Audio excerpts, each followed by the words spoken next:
Shapes are among the most used objects in 3ds Max alongside with meshes, and they essentially allow us to create lines as opposed to surfaces.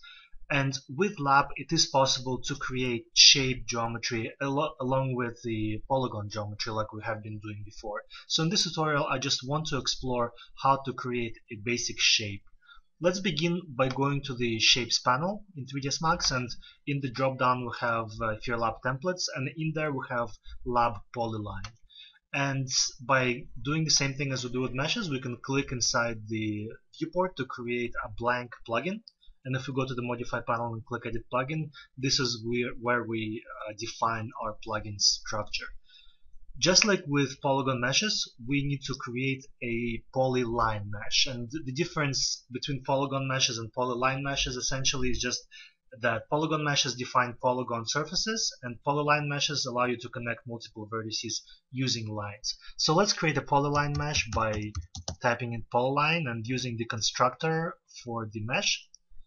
And this is going to be our output. So just like with polygon mesh, we have our vertices, and this is no different than what we did before.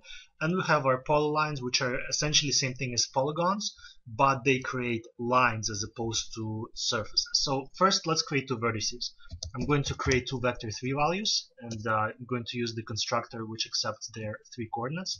First one is going to be at origin, and let's place the next one with an offset of 100 along the y coordinate.